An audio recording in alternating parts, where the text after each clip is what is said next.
여러분, 오늘 제가 겪은 일을 말씀드리면 정말 믿기 어려우실 겁니다. 저는 그냥 평범한 78세 할아버지입니다. 서울 성북동에서 작은 자물쇠 수리점을 운영하고 있죠. 그런데 며칠 전 손자 면회를 갔다가 쫓겨나고 모욕을 당했습니다. 젊은 장교가 제가 정성껏 만든 김밥을 쓰레기라고 하면서 바닥에 던지고 발로 밟더라고요. 그런데 이 이야기가 온라인에 퍼지자 갑자기 국방부에서 연락이 왔습니다. 그리고 믿을 수 없게도 대통령이 직접 그 부대에 전화를 걸었다는 거예요. 왜 그랬을까요? 바로 제가 모르고 살았던 한 가지 사실 때문이었습니다. 제 아버지가 건국 훈장을 받은 독립유공자였다는 걸 저 스스로도 까먹고 살았던 거죠. 지금부터 그 놀라운 이야기를 들려드리겠습니다. 본 영상은 스토리를 재구성한 이야기입니다. 오늘 사연 시작하겠습니다. 구독과 좋아요는 구독자님께 행운을 드립니다. 저는 매일 새벽 6시에 가게 문을 열어왔습니다. 벌써 30년이 넘었죠. 열쇠 복사하러 오는 단골들, 자물쇠 고장났다며 찾아오는 이웃들. 그런 분들과 함께 하루하루를 보내왔습니다. 작은 가게지만 제게는 세상 전부였어요. 성북동은 오래된 동네입니다. 골목길이 좁고 집들이 다닥다닥 붙어있죠. 저희 가게도 그런 골목 한쪽에 자리 잡고 있어요. 간판도 낡고 문도 삐걱거리지만 동네 사람들에게는 없어서는 안 될 곳이었습니다. 열쇠 잃어버리면 저를 찾고 자물쇠 말썽이면 저를 찾았거든요. 그런데 오늘은 달랐어요. 손자 윤호가 부대에 있으니까 면회를 가야겠다고 마음먹었거든요. 평소 같으면 가게 문을 열어야 할 시간이었는데 문에 오늘 휴무라고 적은 종이를 붙였습니다. 30년 동안 가게를 한 번도 쉬지 않았는데 말이에요. 윤호는 제 유일한 손자입니다. 아들이 일찍 세상을 떠나고 며느리가 혼자 키웠죠. 그래서 제가 더 애지중지했는지도 모르겠어요. 카이스트 공대를 수석으로 졸업하고 육군 소위로 임관했죠. 대한민국 최연소 장교라고 하더라고요. 저는 정말 자랑스러웠습니다. 6.25때 잃은 형님을 생각하면서 이 아이만은 꼭 지켜야겠다고 다짐했거든요. 형님은 20살에 전쟁터에서 돌아가셨어요. 그때 제가 13살이었는데 형님이 마지막에 저에게 말씀하셨죠. 만수야, 네가 잘 살아야 한다. 그 말이 지금도 귓가에 맴돕니다. 아침 일찍 가게 문을 닫고 준비를 시작했어요. 냉장고에 있던 재료들로 김밥을 말았습니다. 윤호가 어릴 때부터 좋아했던 단무지 김밥이었죠. 당근도 넣고 우엉도 넣었어요. 계란도 부쳐서 넣었습니다. 정성스럽게 하나하나 말면서 윤호 얼굴을 떠올렸어요. 옛날에 통닭집에서 가져온 박스에 도시락을 담았습니다. 겉보기엔 초라해 보였지만 제 마음만큼은 정말 간절했어요. 김밥 외에도 윤호가 좋아하는 멸치볶음, 콩자반도 작은 통에 담아서 넣었죠. 물도 보온병에 담아서 준비했습니다. 거울을 보니 제 모습이 좀 초라해 보였어요. 낡은 점퍼에 때 묻은 작업복 바지. 그래도 손자 앞에선 떳떳한 할아버지로 서고 싶었습니다. 평소에 입지 않던 정장 바지를 꺼내 입었어요. 셔츠도 다림질해서 입고 구두도 닦았습니다. 지하철을 타고 부대로 향했어요. 지하철 안에서 도시락 박스를 무릎에 올려놓고 앉아있으니까 괜히 떨렸습니다. 윤호가 저를 보고 기뻐할까요? 아니면 부끄러워할까요? 생각이 복잡했어요. 부대까지 가는 길이 참 멀었어요. 지하철 2번 갈아타고 버스도 타야 했죠. 그래도 손자 보러 가는 길이니까 발걸음이 가벼웠습니다. 다른 할아버지들도 손자 면회 가는 걸 보면 부러웠거든요. 드디어 저도 그런 할아버지가 되었다는 생각에 기뻤어요. 마음은 설레고 떨렸습니다. 과연 윤호가 저를 보고 기뻐할까요? 부대 생활은 힘들지 않을까요? 밥은 제대로 먹고 있을까요? 온갖 걱정이 머릿속을 스쳐 지나갔습니다. 그래도 곧 만날 수 있다는 생각에 가슴이 두근거렸어요. 부대 정문에 도착했을 때 이미 오후 2시가 넘었습니다. 생각보다 시간이 많이 걸렸어요. 경비실 앞에 서니까 갑자기 긴장되었습니다. 이런 곳에 와본 적이 없거든요. 군인들이 총을 들고 서 있으니까 괜히 움츠러들었어요. 경비실로 들어가서 면회 신청을 하려고 했는데 김창호 대위가 나왔어요. 30살 정도로 보이는 젊은 장교였죠. 키가 크고 어깨가 넓어서 위압적으로 보였습니다. 가슴에 달린 계급장이 반짝반짝 빛나고 있었어요. 제가 정중히 고개를 숙이며 말씀드렸습니다. 안녕하세요. 정윤호 소위 할아버지인데 면회를 하고 싶습니다. 그런데 김창호 대위의 표정이 싸늘하게 변했어요. 위아래로 저를 훑어보더니 코웃음을 쳤습니다. 제 낡은 옷차림을 보고 무시하는 것 같았어요. 그 눈빛이 차가웠습니다. 신분증 있으십니까? 저는 얼른 주머니에서 신분증을 꺼냈어요. 손이 떨려서 신분증을 떨어뜨릴 뻔했죠. 김창호 대위가 신분증을 받아보더니 다시 저를 쳐다봤습니다. 그 시선이 정말 불쾌했어요. 정윤호 소위와 어떤 관계라고 하셨죠? 할아버지입니다. 친할아버지예요. 김창호 대위가 뭔가 확인하더니 이렇게 말했습니다. 여기가 어디인 줄 아십니까? 이곳은 시골 경로당이 아닙니다.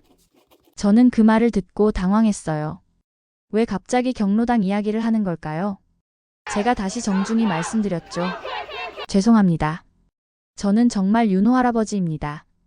도시락도 가져왔고요. 그때 김창호 대위의 시선이 제 손에 들린 통닭집 박스로 향했어요. 그 표정이 더욱 차갑게 변했습니다. 마치 더러운 걸 보는 것 같은 눈빛이었죠. 이게 뭡니까? 윤호가 좋아하는 김밥을 만들어 왔습니다. 어릴 때부터 제가 만든 김밥을 좋아했거든요. 김창호 대위가 비웃으면서 말했어요. 이게 무슨 고물상에서 나온 쓰레기냐고요. 부대 위생에 문제가 될 수 있습니다. 그 말을 들으니 가슴이 무너져 내렸어요. 제가 정성껏 만든 김밥을 쓰레기라고 하다니요. 새벽부터 일어나서 하나하나 정성스럽게 만들었는데 말이에요. 눈물이 핑 돌았지만 참았습니다. 그러고는 김창호 대위가 제 손에서 박스를 낚아채더니 바닥에 던져버렸어요. 정성스럽게 만든 김밥이 박스 밖으로 흩어졌습니다. 단무지도 떨어지고 계란도 부서졌죠. 제 마음도 그 김밥처럼 산산조각 났습니다. 다시는 이런 걸 가지고 오지 마세요.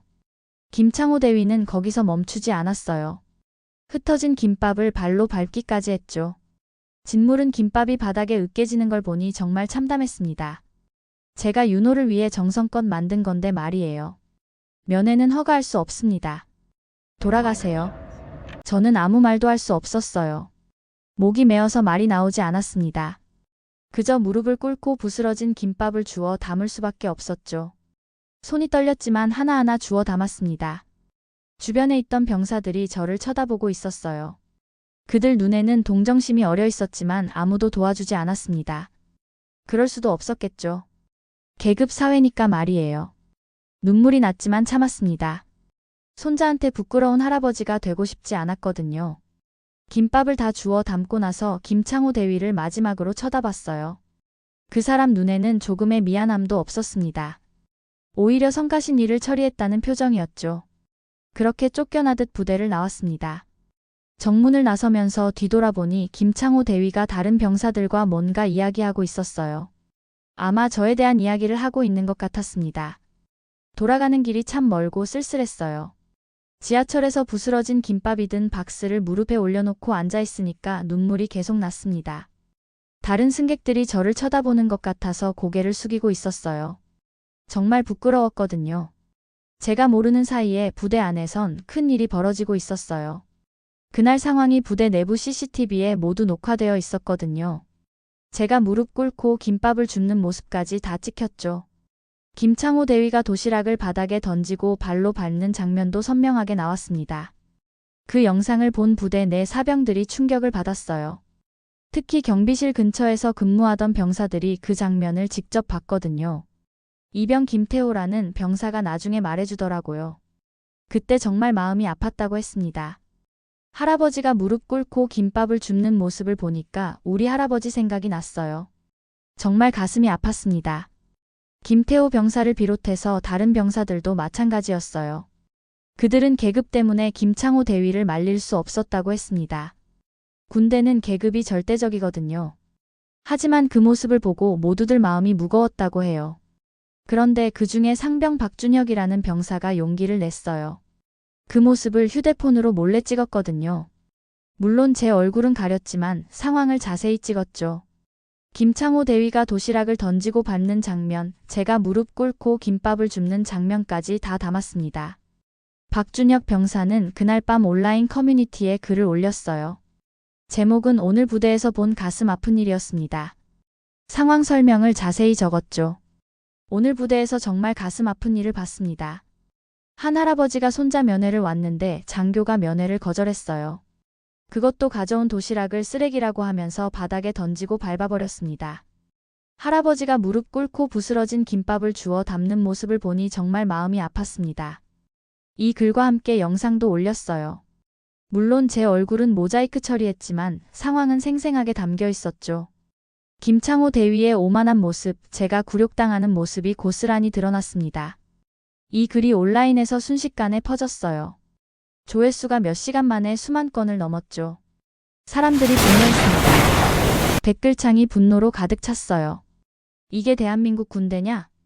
저런 장교가 우리를 지킨다고? 할아버지가 얼마나 마음 아프셨을까? 면회도 못 가게 하고 도시락까지 밟다니.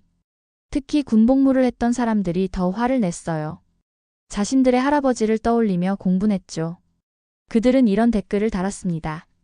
군인 정신이 이게 뭐냐? 저런 게 장교라니. 나라 지키는 군인이 어르신을 저렇게 대하면 안 되지. 우리 할아버지도 6.25 참전 용사신데 정말 화난다. 이 글은 다른 커뮤니티로도 퍼져나갔어요. 페이스북, 트위터, 인스타그램까지 번져나갔죠. 사람들이 공유하고 또 공유했습니다. 해시태그도 만들어졌어요. 할아버지 면회 거절, 군대 갑질, 도시락 밟기 같은 태그들이 실시간 검색어에 올랐습니다. 언론에서도 관심을 보이기 시작했어요. 몇몇 기자들이 박준혁 병사에게 연락을 취했죠. 하지만 박준혁 병사는 신분 노출을 우려해서 인터뷰를 거절했습니다. 대신 그냥 옳지 않은 일이라고 생각해서 알렸을 뿐이라고 말했어요. 그 사이 부대 내부에서는 비상이 걸렸습니다. 김창호 대위는 자신의 행동이 온라인에 퍼진 걸 알고 당황했어요. 급히 CCTV 영상을 삭제하려고 했지만 이미 늦었죠. 영상은 이미 여러 곳에 복사되어 있었습니다. 부대장도 상황을 파악하고 긴급회의를 소집했어요. 이 일이 더 커지면 부대 전체가 문제가 될 수 있거든요. 하지만 이미 물은 엎질러진 상태였습니다. 온라인에서 이 사건은 계속 확산되고 있었어요. 그 온라인 글이 국방부 보훈처 박영수 과장 눈에 들어왔어요. 박영수 과장은 보훈 업무를 담당하는 공무원이었죠. 평소에 온라인 커뮤니티를 자주 보는 편이었는데 이 글이 유독 눈에 들어왔습니다. 이게 뭔 일이지? 박영수 과장은 영상을 보면서 화가 났어요. 독립유공자와 국가유공자를 담당하는 일을 하다 보니 어르신들에 대한 애정이 남달랐거든요. 그런데 이런 일이 벌어지다니 정말 분개했습니다. 그런데 글을 읽다가 정윤호 소위라는 이름이 익숙하게 느껴졌어요. 어디서 본 이름 같았거든요. 박영수 과장은 컴퓨터를 켜고 자료를 뒤져보기 시작했습니다. 정윤호. 어디서 봤지? 한참을 찾다가 드디어 찾았어요. 정윤호, 대한민국 최연소 장교로 임관한 기록이 있었습니다. 언론에서도 몇 번 보도된 인물이었죠. 카이스트 공대를 수석으로 졸업하고 ROTC를 거쳐 소위로 임관한 엘리트 장교였습니다. 아, 그 정윤호구나. 하지만 박영수 과장의 호기심은 거기서 멈추지 않았어요. 정윤호의 가족관계를 살펴보고 싶었거든요. 혹시 이 사건과 관련된 다른 정보가 있을까 해서 말이에요. 정윤호의 가족관계를 찾아보니 할아버지 이름이 나왔어요. 정만수. 그 이름을 본 순간 박영수 과장은 뭔가 이상하다고 생각했습니다. 어디서 들어본 이름 같았거든요. 정만수? 이 이름 어디서 본 것 같은데. 박영수 과장은 보훈처 데이터베이스를 검색해보기 시작했어요. 독립유공자, 국가유공자 명단을 뒤져봤습니다. 혹시 정만수라는 이름이 있을까 해서 말이에요. 검색 결과가 나왔을 때 박영수 과장은 깜짝 놀랐어요. 정만수의 아버지 정철수가 건국훈장을 받은 독립유공자였던 거예요. 그리고 정만수는 독립유공자 유족으로 보훈 대상자였습니다. 이게 말이 되나? 박영수 과장은 다시 한번 확인해 봤어요. 틀릴 수가 없었습니다. 온라인에서 면회 거절당한 할아버지가 바로 독립유공자 유족이었던 거죠. 그것도 건국훈장을 받은 독립유공자의 아들이었습니다. 정철수 선생은 일제강점기 때 독립운동을 하시다가 옥고를 치르셨어요. 해방 후에는 건국훈장 애족장을 받으셨죠. 그런 분의 아들이 군부대에서 이런 대우를 받다니 정말 말이 안 되는 일이었습니다. 박영수 과장은 급히 과장실로 뛰어갔어요. 김철민 과장에게 이 사실을 보고해야겠다고 생각했거든요. 김철민 과장은 보훈 업무를 총괄하는 사람이었어요. 과장님, 큰일 났습니다. 무슨 일이야? 온라인에서 화제가 된 군부대 면회 거절 사건 있잖아요. 그 할아버지가 독립유공자 유족입니다. 김철민 과장도 그 사건을 알고 있었어요. 워낙 온라인에서 화제가 되었거든요. 하지만 그 할아버지가 독립유공자 유족이라는 건 몰랐죠. 정말이야? 네, 확인해봤는데 정철수 선생의 아들입니다. 건국 훈장 애족장을 받으신 분이에요. 김철민 과장의 얼굴이 굳어졌어요. 이건 정말 큰 문제였습니다. 독립유공자 유족이 이런 대우를 받다니 말이 안 되는 일이었죠. 당장 국방부에 연락해. 박영수 과장은 급히 국방부 보훈 담당자에게 전화를 걸었어요. 상황을 설명하고 즉시 조치가 필요하다고 말했죠. 국방부에서도 이 사실을 알고 경악했습니다. 이 소식이 보훈처 전체로 퍼졌어요. 모든 직원들이 충격을 받았죠. 자신들이 모시고 있는 독립유공자 유족이 이런 일을 당했다니 정말 참을 수 없는 일이었습니다. 보훈처장에게도 급히 보고가 올라갔어요. 보훈처장은 즉시 국방부 장관에게 전화를 걸었습니다. 이 문제를 즉시 해결해야 한다고 강력히 요구했죠.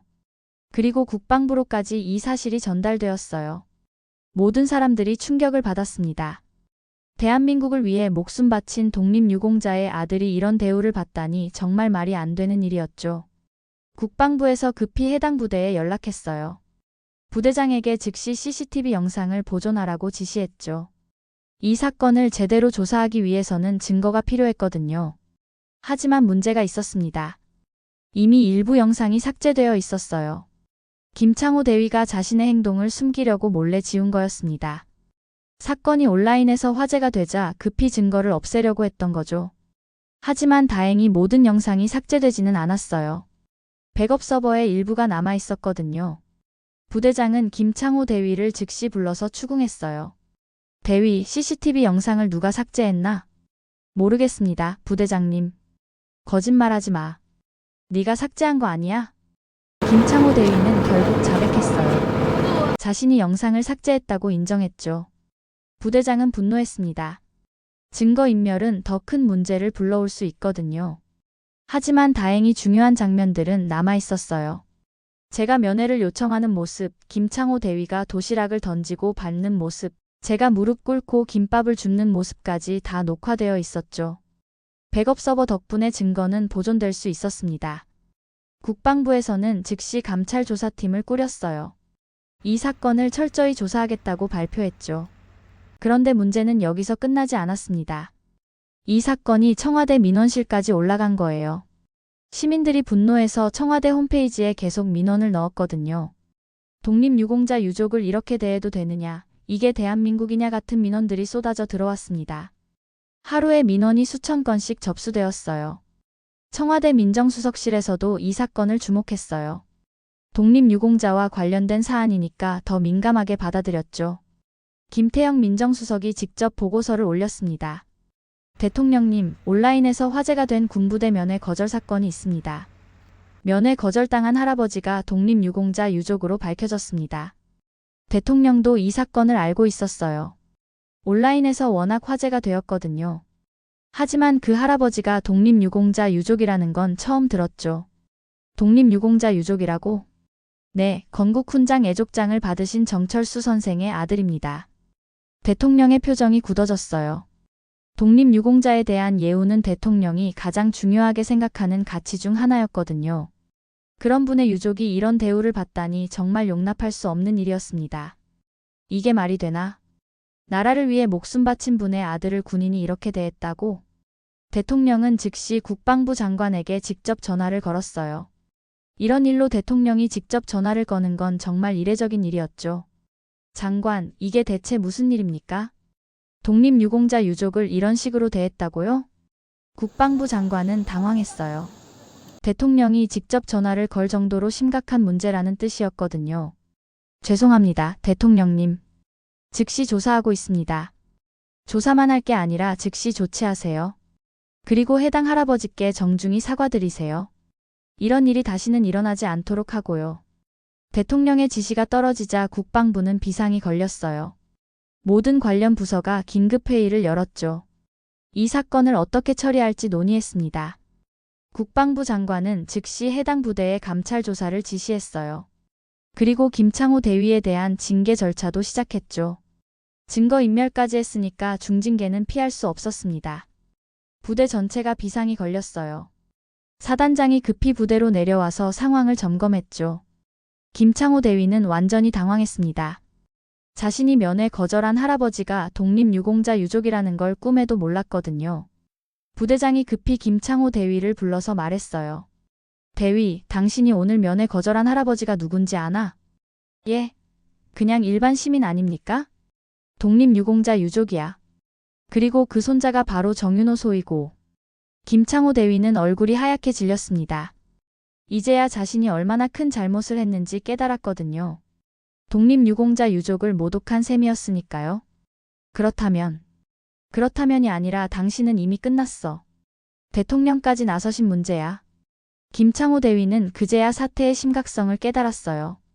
자신의 오만함이 이런 큰 문제를 불러온 거였죠. 후회해도 이미 늦었습니다. 한편 언론에서도 이 사건에 대한 관심이 높아졌어요. 독립유공자 유족이라는 사실이 알려지면서 더 큰 이슈가 되었죠. 여러 방송사와 신문사에서 취재를 시작했습니다. 국방부는 언론 대응에도 신경을 써야 했어요. 잘못 대응하면 더 큰 문제가 될 수 있거든요. 대변인을 통해 공식 입장을 발표했습니다. 해당 사건에 대해 깊이 사과드립니다. 철저한 조사를 통해 재발 방지에 최선을 다하겠습니다. 하지만 이미 여론은 돌이킬 수 없을 정도로 악화되어 있었어요. 국민들의 분노는 계속 커져만 갔습니다. 다음 날 아침 부대 전체의 집합 명령이 내려졌어요. 이런 전체 집합은 정말 드문 일이었죠. 모든 병사들이 강당에 모였습니다. 간부들도 모두 참석했어요. 분위기가 무척 엄숙했습니다. 사단장이 직접 내려와서 자리를 잡았어요. 평소에는 웃는 얼굴이었는데 오늘은 표정이 딱딱했죠. 병사들도 긴장한 기색이 역력했습니다. 무슨 일인지 궁금해하면서도 불안해했어요. 사단장이 단상에 올라가서 말했습니다. 오늘 여러분에게 보여드릴 영상이 있습니다. 이 영상을 보고 우리가 무엇을 지켜야 하는지 다시 한번 생각해보기 바랍니다. 대형 스크린이 내려왔어요. 그리고 어제 CCTV 영상이 나오기 시작했습니다. 제가 정중히 면회를 요청하는 모습부터 시작되었죠. 병사들이 집중해서 보기 시작했어요. 김창호 대위가 저를 무시하는 모습이 나왔습니다. 여기가 시골 경로당이 아니다 라고 말하는 장면도 나왔죠. 병사들의 표정이 굳어지기 시작했어요. 뭔가 잘못되었다는 걸 느꼈거든요. 그 다음에 김창호 대위가 제 도시락을 쓰레기라고 하면서 바닥에 던지는 장면이 나왔어요. 강당이 조용해졌습니다. 병사들이 숨소리도 내지 않고 화면을 보고 있었죠. 가장 충격적인 장면이 나왔어요. 김창호 대위가 흩어진 김밥을 발로 밟는 모습이었습니다. 그리고 제가 무릎 꿇고 부스러진 김밥을 하나하나 주워 담는 모습이 나왔죠. 강당에서 한숨 소리가 들렸어요. 병사들이 충격을 받았습니다. 어떤 병사는 눈물을 흘리기도 했어요. 자신들의 할아버지를 떠올렸거든요. 그런 어르신을 이렇게 대하다니 정말 말이 안 되는 일이었죠. 영상이 끝나자 강당이 조용해졌어요. 사단장이 다시 마이크를 잡았습니다. 이분은 건국훈장을 받으신 독립유공자의 아들입니다. 그리고 우리 부대 정윤호 소위의 할아버지이십니다. 병사들이 술렁였어요. 독립유공자 유족이라는 말에 더 큰 충격을 받았죠. 사단장이 계속 말했습니다. 우리가 지키려는 게 바로 저런 분들입니다. 나라를 위해 목숨 바친 분들의 가족을 우리가 이렇게 대해서는 안 됩니다. 사단장의 목소리에 감정이 실렸어요. 평소에 냉정한 분이었는데 오늘은 달랐죠. 군인은 강해야 합니다. 하지만 그보다 더 중요한 건 올바른 마음가짐입니다. 우리는 누구를 위해 복무하는지 잊어서는 안 됩니다. 강당에 있던 모든 병사들이 고개를 숙였어요. 자신들을 돌아보는 시간이었죠. 군인으로서 정말 중요한 게 무엇인지 생각해보게 되었습니다. 김창호 대위는 맨 앞자리에 앉아서 울고 있었어요. 자신이 얼마나 큰 잘못을 했는지 뼈저리게 느꼈거든요. 다른 간부들도 마찬가지였습니다. 모두들 부끄러워했어요. 사단장이 마지막으로 말했습니다. 이런 일이 다시는 일어나지 않도록 해야 합니다. 우리는 국민의 군대입니다. 특히 나라를 위해 희생하신 분들을 더욱 잘 모셔야 합니다. 그날 강당에서 모든 병사들이 다짐했어요. 다시는 이런 일이 일어나지 않도록 하겠다고 말이에요. 그리고 진정한 군인 정신이 무엇인지 깨달았습니다. 집합이 끝난 후 병사들이 하나둘씩 나가면서 이야기했어요. 정말 부끄럽다. 우리가 뭘 하고 있었나? 독립유공자 유족을 저렇게 대하다니. 우리 할아버지 생각나서 마음이 아프다. 모든 병사들이 반성하는 분위기였어요. 그리고 김창호 대위에 대한 시선도 차갑게 변했죠. 동료들도 그를 외면하기 시작했습니다. 정윤호는 그때까지 이 사실을 전혀 몰랐어요. 할아버지가 면회를 왔다가 쫓겨났다는 것도, 자신 때문에 부대 전체가 난리가 났다는 것도 모르고 있었죠. 평소에 바쁜 업무에 치여서 외부 상황을 잘 몰랐거든요. 강당에서 영상을 보고 나서야 모든 걸 알게 되었습니다. 화면에 나오는 할아버지의 모습을 보는 순간 윤호의 마음이 무너져 내렸어요. 자신이 가장 사랑하는 할아버지가 그런 굴욕을 당했다니 믿을 수가 없었습니다. 윤호는 그 자리에서 울음을 터뜨렸어요. 소위라는 계급에도 불구하고 참을 수가 없었거든요. 할아버지가 무릎 꿇고 김밥을 줍는 모습을 보니 가슴이 찢어지는 것 같았습니다. 옆에 앉아있던 동기들이 윤호를 달래려고 했어요. 윤호야, 진정해. 이제 다 해결될 거야. 하지만 윤호는 진정할 수 없었어요. 할아버지가 얼마나 마음 아프셨을까 생각하니까 견딜 수가 없었습니다. 그리고 자신이 평소에 할아버지를 얼마나 소홀히 했는지 후회되었죠. 어릴 때부터 할아버지는 윤호에게 세상에서 가장 따뜻한 존재였어요. 아버지가 일찍 돌아가신 후 할아버지가 아버지 역할까지 해주셨거든요. 학교 운동회에도 오시고 졸업식에도 오셨죠. 윤호가 군대에 가겠다고 했을 때도 할아버지는 걱정하시면서도 응원해 주셨어요. 윤호야, 군인은 힘든 일이다. 하지만 네가 하고 싶다면 할아버지가 응원한다. 그런 할아버지가 자신을 보러 와서 그런 대우를 받았다니 정말 견딜 수가 없었습니다. 집합이 끝난 후 중대원들이 모두 윤호에게 다가왔어요. 평소에 함께 생활했던 동료들이었죠. 모두들 미안해하는 표정이었습니다. 윤호야, 정말 미안하다. 우리가 김창호 대위를 말리지 못했어. 할아버지께 정말 죄송하다. 우리도 그 상황을 봤는데 아무것도 할 수 없었어. 병사들도 마찬가지였어요. 평소에 윤호를 존경했던 병사들이 모두 사과했습니다. 자신들이 할아버지를 보호하지 못했다고 미안해했죠. 소위님, 정말 죄송합니다. 저희가 더 용기를 냈어야 했는데. 윤호는 고개를 저었어요. 여러분 잘못이 아닙니다.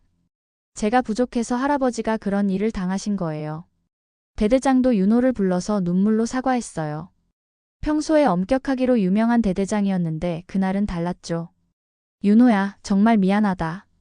우리가 할아버지를 제대로 모시지 못했다. 이런 일이 일어나도록 방치한 게 우리 책임이야. 윤호는 대대장에게도 고개를 숙였어요. 아닙니다, 대대장님. 제가 평소에 할아버지께 효도하지 못한 게 더 큰 문제입니다. 그날 밤 윤호는 잠을 못 잤어요. 할아버지 생각만 났거든요. 어릴 때부터 자신을 지극히 아껴주셨던 할아버지를 떠올렸죠. 6.25 때 잃은 형님 이야기를 해주시면서 자신만은 꼭 지키겠다고 하시던 할아버지의 모습이 생생했습니다. 윤호야, 할아버지는 내가 자랑스럽다. 우리 가문이 자랑이야. 그런 말씀을 해주시던 할아버지가 자신 때문에 굴욕을 당했다니 정말 견딜 수 없었어요. 윤호는 베개에 얼굴을 묻고 울었습니다. 다음 날 아침 윤호는 부대장에게 면회 허가를 요청했어요. 할아버지께 사과드리고 싶다고 했죠. 부대장은 흔쾌히 허락했습니다. 그럼 당연히 가야지. 할아버지께 정중히 사과드려라. 윤호는 정복을 말끔히 다려 입고 할아버지를 만나러 갔어요. 가는 길에 꽃도 사고 할아버지가 좋아하시는 과일도 샀습니다. 마음의 준비를 하면서 갔지만 여전히 떨렸어요. 할아버지를 만나면 뭐라고 말씀드려야 할지 고민되었거든요. 어떻게 사과드려야 할지 막막했습니다. 하지만 가장 중요한 건 진심이라고 생각했어요. 며칠 후 윤호가 정복을 입고 저희 가게로 찾아왔어요. 멀리서 보니까 우리 윤호가 맞더라고요. 정복을 입고 반듯하게 걸어오는 모습이 정말 멋있었습니다. 하지만 표정은 무척 어두웠어요.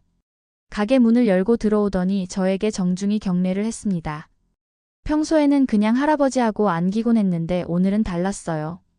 너무 격식을 차리니까 오히려 어색했습니다. 할아버지, 죄송합니다. 제가 부족해서 할아버지가 그런 일을 당하셨습니다. 윤호의 목소리가 떨리고 있었어요. 눈에는 눈물이 고여 있었죠. 저는 얼른 윤호를 안아주면서 말했습니다. 괜찮다. 네가 잘못한 게 아니야. 할아버지가 오히려 미안하다. 네가 부끄러워할 할아버지가 되어서 말이다. 하지만 윤호는 계속 고개를 숙이고 있었어요. 아닙니다, 할아버지. 제가 평소에 할아버지께 관심을 기울이지 못했어요. 그리고 부대에서도 제가 더 주의 깊게 살폈어야 했는데. 저는 윤호의 손을 잡고 의자에 앉혔어요. 그리고 찬찬히 이야기를 나눴죠. 사실 저도 그날 일이 충격이었거든요. 하지만 윤호가 자책하는 모습을 보니까 더 마음이 아팠습니다. 윤호야, 할아버지는 괜찮다. 오히려 이 일을 통해서 좋은 걸 배웠어. 좋은 걸요? 응. 나라를 위해 희생하신 우리 아버지가 얼마나 대단한 분이셨는지 다시 깨달았거든.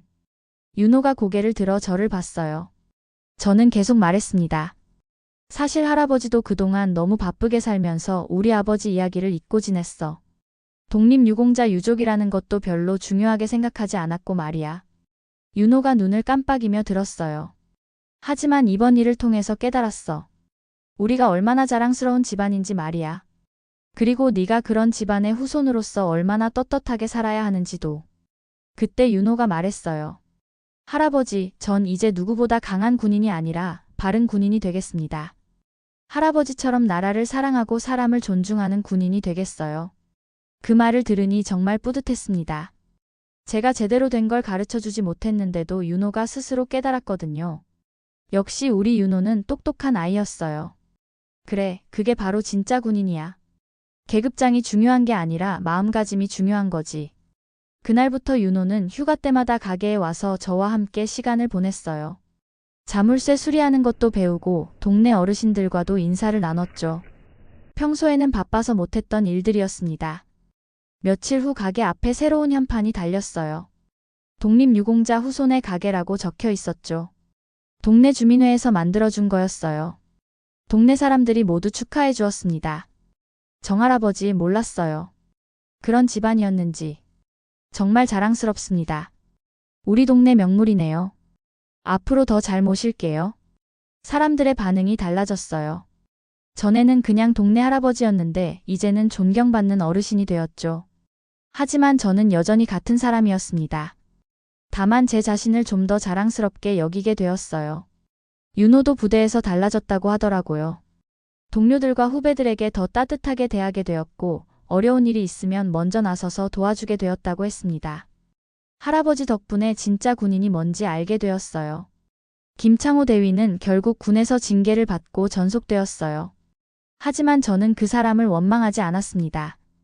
오히려 이 일을 통해서 모든 사람이 배웠다고 생각해요. 이제 저는 윤호에게 할아버지로서 자랑스럽게 서 있을 수 있어요. 그리고 돌아가신 아버지께도 부끄럽지 않은 아들이 되었다고 생각합니다. 아버지가 목숨 걸고 지키려고 했던 나라에서 제가 존경받으며 살고 있으니까요. 가끔 손님들이 와서 그날 이야기를 물어보시는데 저는 항상 이렇게 말씀드려요. 자물쇠보다 무거운 건 자부심이라고 생각합니다. 제가 그날 배운 교훈이에요. 열쇠를 만들고 자물쇠를 고치는 일은 작은 일이에요. 하지만 그 안에도 자부심이 있어야 한다고 생각합니다. 일에 대한 자부심, 가족에 대한 자부심, 나라에 대한 자부심 말이에요. 저는 정만수입니다. 그리고 저는 독립유공자의 아들이자 대한민국 최연소 장교의 할아버지입니다. 이제 그 사실이 정말 자랑스럽습니다. 비록 작은 자물쇠 가게를 운영하고 있지만 제 마음속에는 그 무엇보다 소중한 자부심이 있습니다. 그리고 이 이야기를 통해서 많은 분들이 가족의 소중함, 어르신에 대한 예의, 그리고 나라에 대한 자부심을 다시 한번 생각해 보셨으면 좋겠습니다. 작은 일이라도 정성과 자부심을 가지고 하신다면 여러분도 분명 자랑스러운 사람이 될 수 있을 거예요.